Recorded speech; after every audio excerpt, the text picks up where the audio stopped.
With Caleb Jackson out for the season with an injury, Bo Jackson thought this was going to be his opportunity to show what he could really do. But despite having over 700 yards rushing so far this season and 7 touchdowns, he seems to be fading in popularity to Cameron Teague. Is there a growing tension between these two in the locker room, or is this the two-headed monster that the media portrays them to be? This is the Rigatoni recipe, a college football dynasty played on Heisman difficulty from a former coach's perspective, using the worst team possible. So hit that like button to support Bo Jackson, hit subscribe if you're a Cameron Teague fan, or leave a comment letting us know what the media really thinks about these two sharing the load in the backfield. Let's get to it. Bologna State is coming off a big win last week, and they faced East Carolina this week, a massive showdown between two teams undefeated in conference play. The winner of this game will be in prime position to face Memphis for the conference championship, and winning the conference could mean playing in the playoffs this year. But for Coach Rigatoni, it's all about this week's game. East Carolina on paper seems very similar to USF from last week, and oddly they play the same wide offense. So we're going to bring a fairly similar defensive game plan this week, and if you want to know more about how Coach Rigatoni plans to deal with this offense, feel free to check out that video.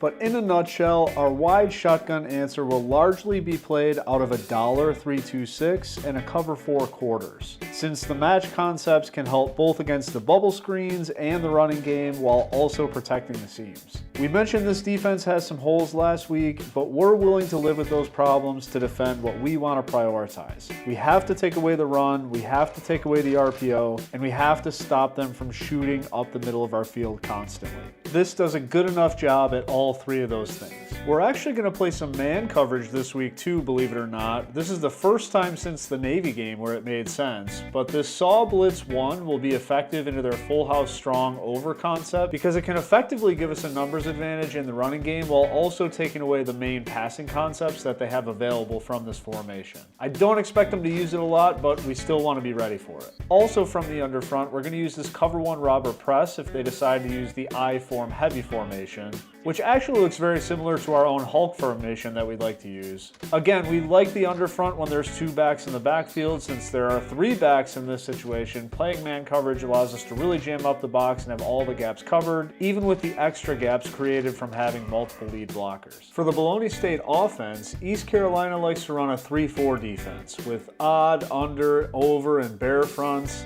They have standard 2-4 nickel packages with some mug and some load fronts. And honestly, this season, we've been happy with our 2-back running game that we installed in the middle of the season. But we can't forget about the bread and butter that is Bologna State football. 2 tight ends, stretch running game. We want to catch them on a tight end Y leak when there's an opportunity. We want to be running mesh spot when there's opportunities, but we've got to utilize these 2 tight end packages with the dagger concepts, passing the ball with play action, passing the ball just normal drop back, power running game, stretch running game, dive running game, and looking for our post shots when we have opportunities. We just haven't done enough with the single back running game as much as we'd like recently because that 2-back has been effective against that 4-2-5, but specifically against this 3-4 front, we're going to want to attack the edges where we have an opportunity. We want to try to find bubbles where we have an inside lane, and then hit the seams and the inside of the field where it makes sense in the passing game.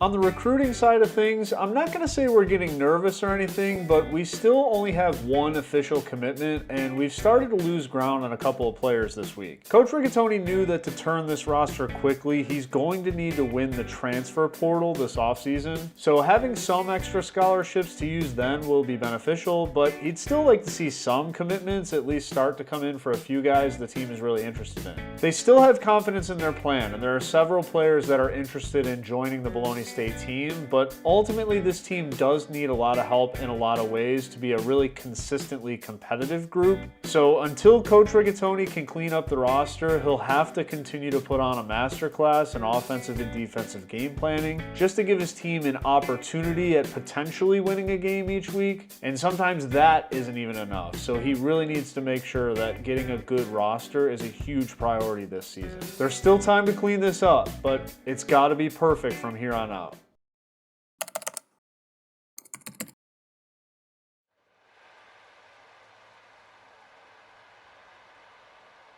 So here we go. East Carolina, Bologna State, a game with massive implications in the final conference standings this year. Bo Jackson ready to make an impact. Cameron Teague, though, also has been very solid. We start the game.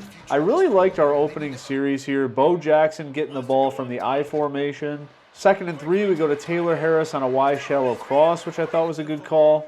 Then 1st and 10, we go single back trips, power G. Then 2nd and 5, we try to hit them inside and they bottle it up pretty well. We've got 3rd and 6. We're looking at that curl concept. Wasn't there. So 4th and 6, since we're on the plus side of the field, we're going to go for it, and the curl on the other side is there. Back to the stretch game on 1st and 10. We actually had the cutback, but Teague wasn't able to find it, so loss of yardage there. 2nd and 12. Try to get half of it back with a whip route, and we're able to do so. 3rd and 5, looking for a mesh concept. We go to Harris, not able to make the catch. So we're going to try for a long field goal. It is points at the end of the day, and we'll take the 3-0 lead. So here comes Caton Hauser, the senior. East Carolina likes to run a wide offense. We know that it's kind of a nightmare to deal with, but we feel like we're prepared. We played against it last week. I like our run fits. I like what we're capable of. This 2nd and 9 play, I'm really honestly not sure where our players were. That didn't make a lot of sense to me. 1st and 10, I thought we bottled that up okay. I mean, 4 yards on a running play is decent, but I feel like we're in the right position. Same thing on the bubble screen. That's exactly what we were running the pattern match for. And then 3rd and 2, they try to hit us on a zone read, and we're just not having it. So they're off the field. So 1st and 10 for Bologna State. Next drive out, go with a dagger concept. Not there. We just check it down to the back. Teague now searching for that cutback lane, and he's able to find it. And then on 3rd and inches, Teague searching for that cutback lane and definitely able to find it. So getting some good yardage there. 1st and 10, Bo Jackson following the leader with that cutback lane, and he makes a nice chunk.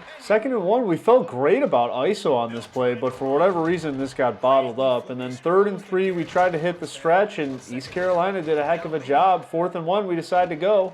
They'll run for it.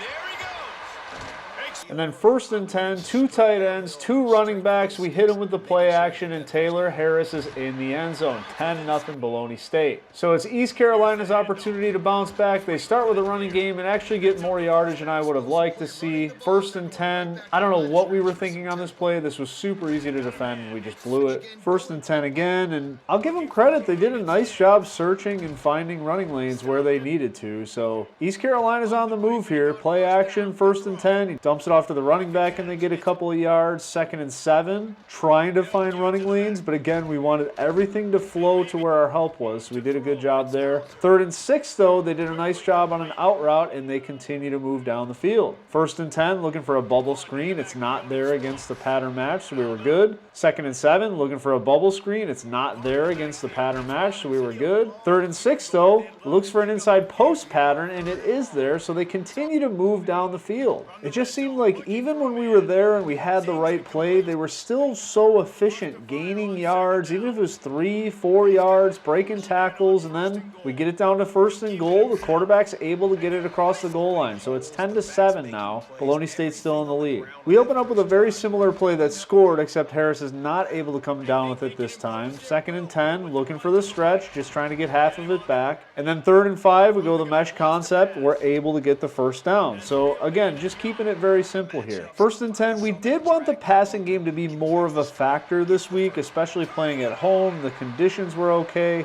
Taylor Harris again with another huge chunk of yards. And then on 1st and 10, looking for that power G, again out of the doubles formation, made some nice headway there. Bo Jackson, 2nd and 6, up the middle, able to get a nice chunk of yardage. Then 1st and 10 in the red zone, looking for the crosser play, able to make the catch, but he's just down to the 1. 1st and goal, you know who can finish that one, right? It's 2nd and goal, you know who can finish that, right? It's Teague, and then 3rd and goal. Okay, we did get in on 3rd and goal. Whew. 17-7. Next drive out, we actually switched up to a Tampa 2 here on the first play and immediately paid for it with a corner route, so go figure that one. 1st and 10, they go to the running game, not exactly there. 2nd and 7, we tried to bring some pressure on this and immediately paid for it again, so the first 2 times we came out of the base defense, we got immediately punished for it, which I thought was kind of ironic. Able to get a decent stop on 1st and 10, and then 2nd and 6, they go to the inside running game, and he's just there, wide open, so 17-7 17-14. So Bologna State's next drive out, 1st and 10. Go with the heavy set, but go with ISO this time. Able to get a decent chunk of yardage. 2nd and 7, tried to go with the power play. They really fanned that one out nicely, so we actually lost some yards. And then 3rd and 12, really don't have a lot of plays for this. We go with the screen. Really quick 3 and out, so not good for us there. 1st and 10 for East Carolina. They go to the running game. Again, not getting a ton of yardage. 2nd and 9, not really getting a ton of yardage with a quick pass. And then 3rd and 6, got to get off the field here, right? Fires toward the end zone. Touchdown Pirates. I just want to emphasize that my man threw this ball 70 yards in the air. So the 17-7 lead has evaporated very quickly, 21-17, and oh no, are you kidding me? David DePaul doesn't throw a lot of interceptions, but I gotta tell you, I can't think of a worse time. So we are in serious desperation mode as a defense right here. Down 21-17 with a minute left in the second quarter. East Carolina has been very efficient so far on offense. They already have 3 timeouts. There's a lot that they can do offensively here. They try to run it with the quarterback on 3rd and 5, and we are able to get the stop. To hold them to 3 there, I think is a massive, massive victory. We do still have one more crack at this. We've got 2 timeouts, 32 seconds. Want to at least see what happens here? So, okay, we're done seeing what happens here. We're going into the half, even if we're down 24-17. Let's get out of here. But these are important moments as a coach. You're getting torched by this guy. Do you change what you're doing just for the sake of change? Because there's really nothing to change it to. We can't necessarily run man coverage. By changing the coverage to a cover 3 or something to that effect, we are going to give up something else. So we kind of have to make a decision. Are we going to stick with our guns and feel confident with what our cover 4 pattern match is doing? Or are we going to try to change it up to maybe get them out of their comfort zone and get them doing something else? We made the decision we're going to kind of stick with our guns for right now. We feel good that we're in the right spots. We just need to continue to make the plays, and ultimately we did get beat on a huge deep ball, so we just got to not allow that to happen anymore, right? But as you can see, being in the right spot really doesn't matter when they are this efficient passing and running the ball. Please not again. Take the top off.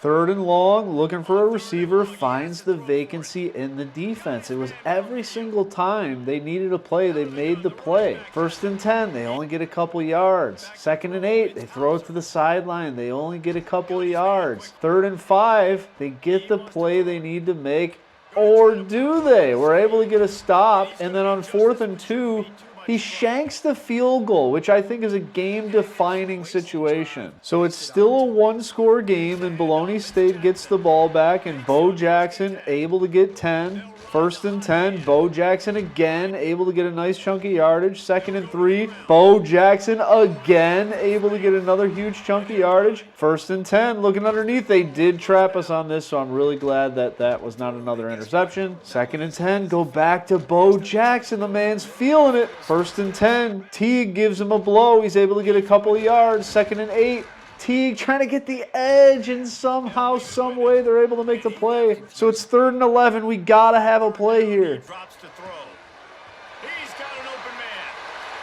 But East Carolina was watching the film on the sideline. They said, why don't we just leak the tight end out? And nobody takes them down the field. So a huge chunk on 1st and 10 for them to get their drive started. Then on 1st and 10, again, the quarterback was running. I did not expect this to be an element of their offense, but he was running several times in this game. And then 2nd and 1, it's the vacancy of this defense, that deep post shot. They're just calling an amazing game. So 31-24 East Carolina. And at this point as a coach, you're kind of just thinking, I don't know if we have the tools or the game plan to actually stop them defensively. So we have to win this game on offense. And I'm rallying my defensive coordinator. I'm rallying my offensive coordinator. We got to make plays to keep us in this game. That was a good chunk there from Teague. We go inside with Bo Jackson, not able to get much yardage there. 2nd and 10, again, we go with the dagger play, not there. We check it down to the back. We go to 3rd and 3, looking for the angle route, and he's not able to make the catch. So 4th and 3, thinking about about staying aggressive. We're able to make the play. Cameron Teague keeps us alive. We're just not sure that we can get a stop, so we have to be aggressive where it makes sense. Play action fake to start the fourth quarter. We were hoping to hit the crosser, not there, so we check it down and Harris gets hurt. Bo Jackson on 2nd and 7, able to get a huge chunk of yardage. 1st and goal, Cameron Teague getting closer to tying this game, but not there. 2nd and goal was not there. East Carolina did a great job defending mesh. So 3rd and goal, the biggest play of the game, gotta have it. Back's got it.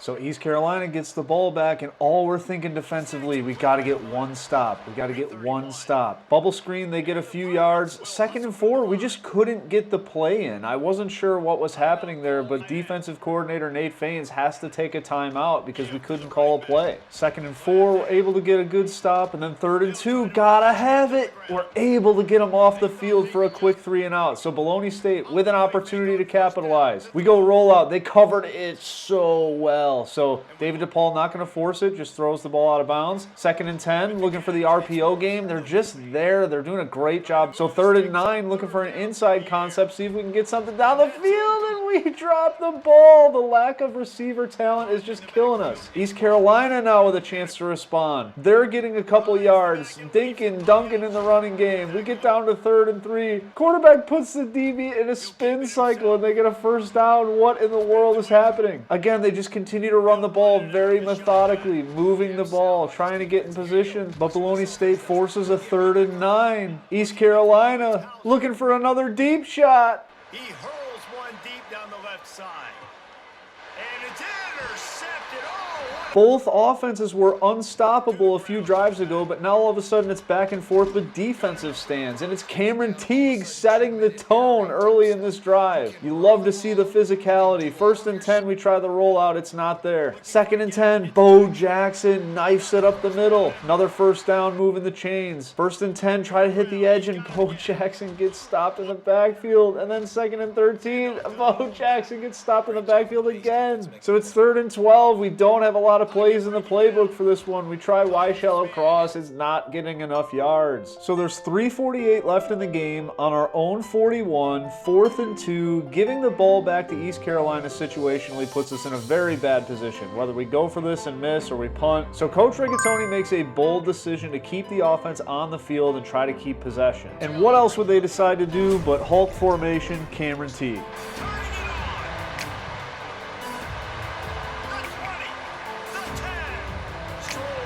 But East Carolina was not ready to go down without a fight. 1st and 10 for them. They find the tight end on the underneath route, able to get a couple yards there. 2nd and 1, they go to the play action, find the tight end in the flat route on the other side, and able to get a 1st down. 1st and 10, looking for the inside cross, able to get another nice chunky yardage. And then 1st and 10, right before the 2-minute warning. Let's fire the cannons again, shall we? Unleashes one deep. Touchdown, East. 2:01 left to play. David DePaul needs his moment as a starting quarterback here at Bologna State. So much of the identity of this team is Coach Rigatoni, the two-headed running game. What about the passing game? 3rd and 7. Gotta have a good play. Haven't run this all season. Shuffle motion, return. Able to get LJ Young for a 1st down. Typically when you manage a 2-minute offense, you want as many seconds on the clock as there are yards left to get in the end zone. So from our own 42, we just need a minute, and we've got a minute 40 with 2 timeouts. So we're not in a huge rush here. However, we do have to execute, and on 3rd and 2, Scooter Page drops the ball, so another 4th down decision. Coach Rigatoni living and dying by the Hulk formation, and Cameron Teague, he gets there. A minute left from the 45, still in a good position. Bo Jackson can't get the angle screen. 2nd and 10, Bologna State trying to keep it alive. The ball gets batted. 3rd and 10. DePaul looking downfield, not there. He checks it down to Bo Jackson, who's short, and it's 4th and 2 again. Bologna State with another decision.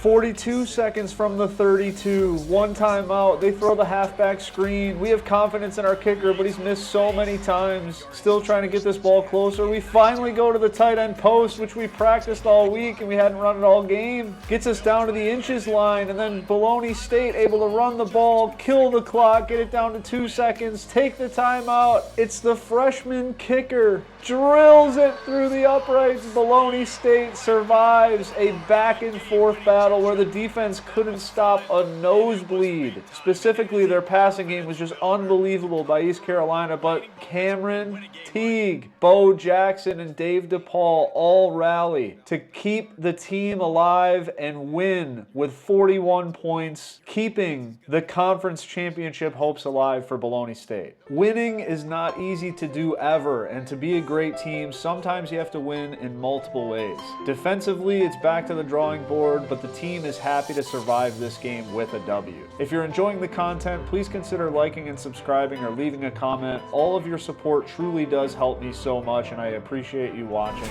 I'll leave you with the stats of the game, and I will see you next Tuesday on Bologna State Day.